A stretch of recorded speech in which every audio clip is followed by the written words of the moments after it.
2025 में रिलीज हुई इस फिल्म के ज़ॉम्बी सिर्फ तेज ही नहीं हैं, बल्कि इतने तेज हैं कि दौड़ते हुए हवाई जहाज को भी मिनटों में पकड़ सकते हैं। इतना ही नहीं, कुछ ज़ॉम्बी तो थोड़े बहुत समझदार भी हो गए हैं।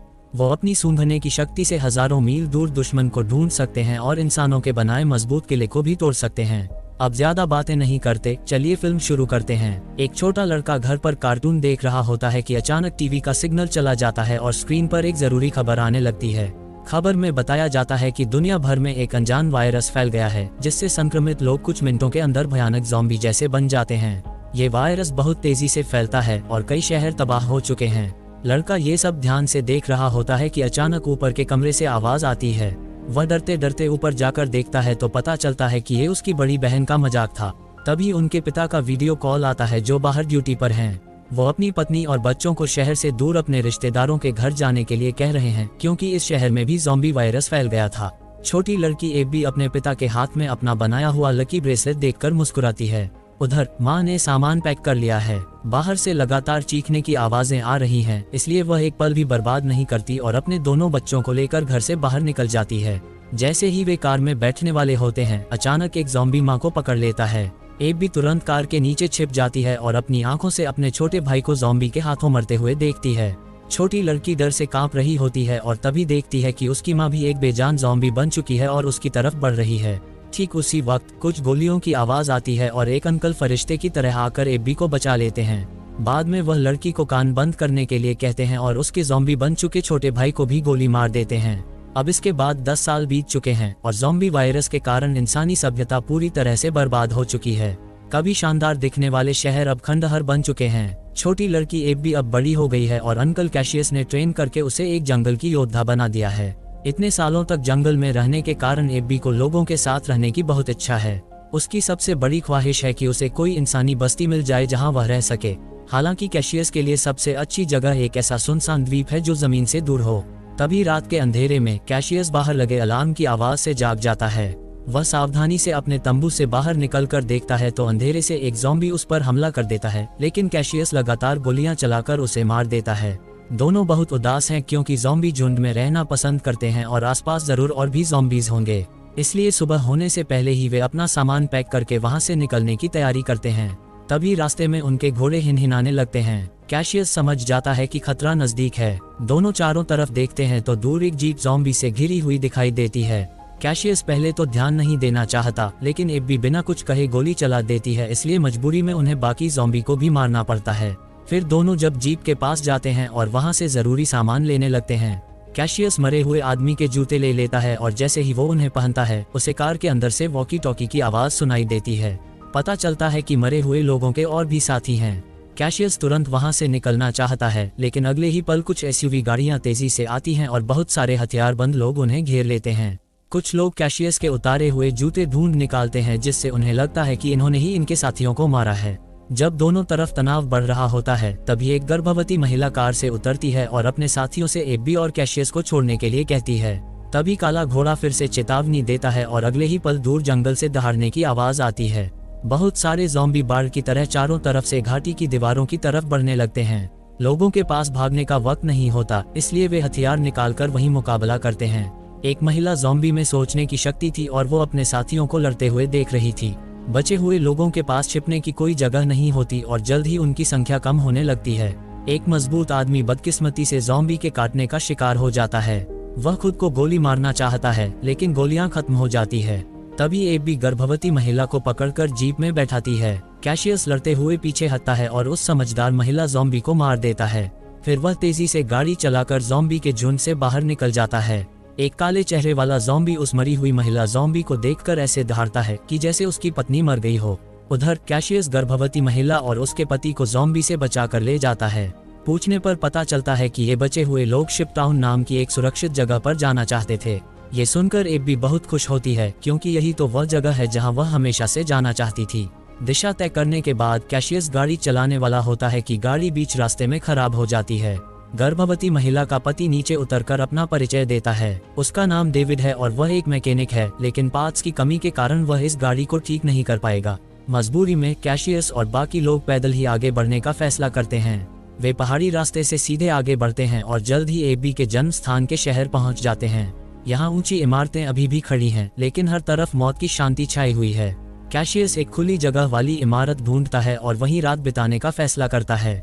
आसपास कोई खतरा नहीं है, ये पक्का करने के बाद वे आग जलाकर खाना बनाते हैं। एबी उस शिपटाउन नाम की जगह के बारे में बहुत उत्सुक है।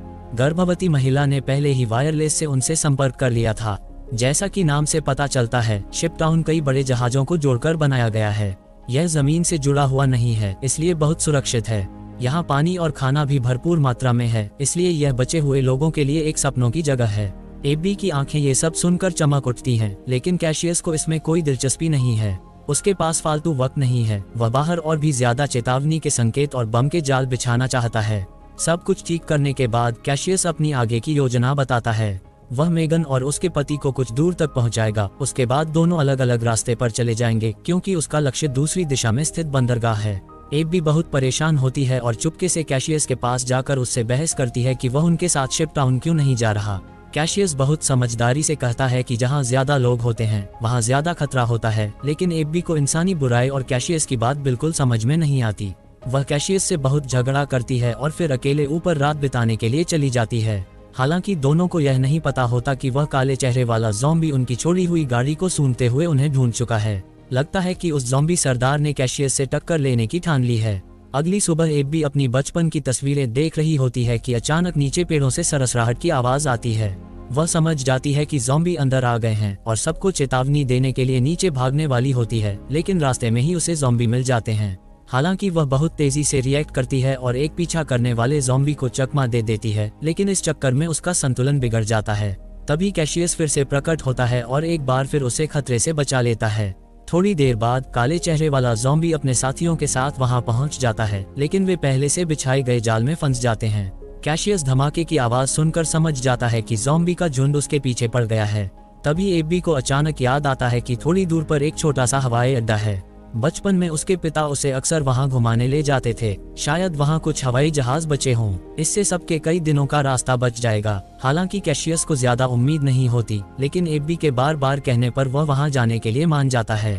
थोड़ी ही दूर चलने पर एबी जिस छोटे हवाई अड्डे की बात कर रही थी वह उन्हें दिखाई देता है, लेकिन सबको बहुत निराशा होती है क्योंकि वहां सब कुछ खाली पड़ा होता है। एक भी हवाई जहाज नहीं दिखता। हालांकि एबी हार नहीं मानती। उसे याद है कि उसके पिता ने एक निजी हैंगर खरीदा था जो अब एक छोटे टीले जैसा दिखता है और बहुत छिपा हुआ है।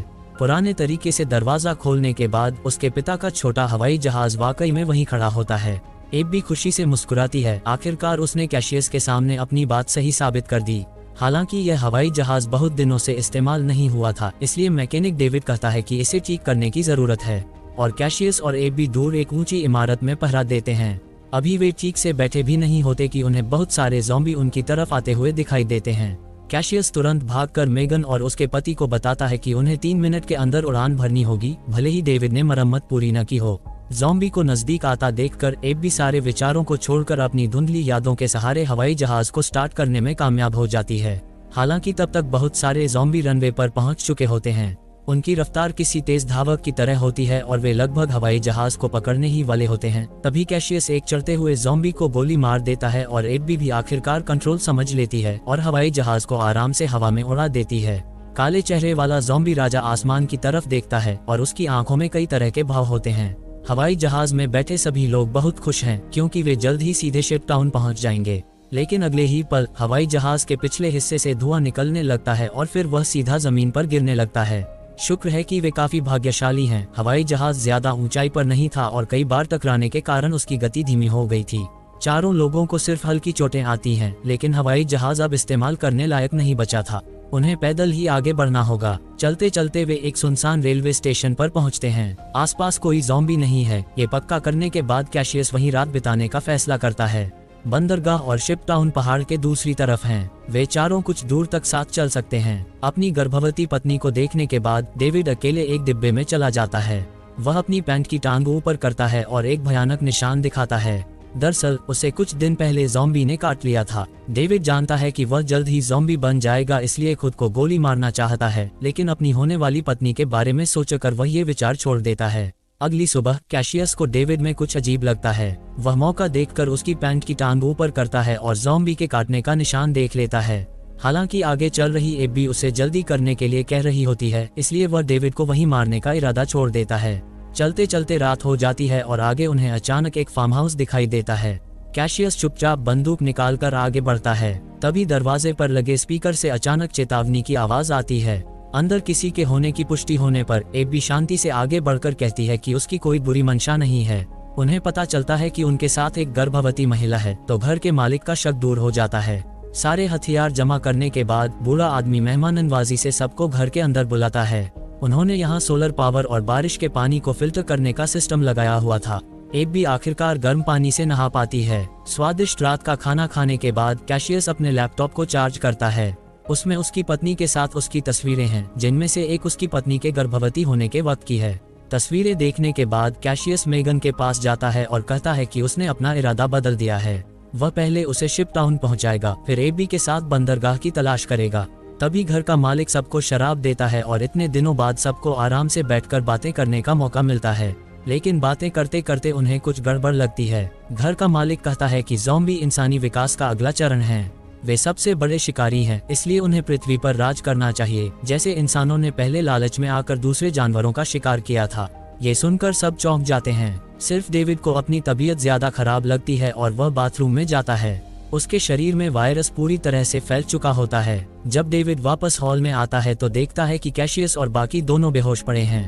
घर का मालिक तुरंत अपने हाथ में पकड़े हुए एक डिवाइस का बटन दबा देता है। डेविड को अचानक बहुत कमजोरी महसूस होती है और वह जमीन पर गिर जाता है।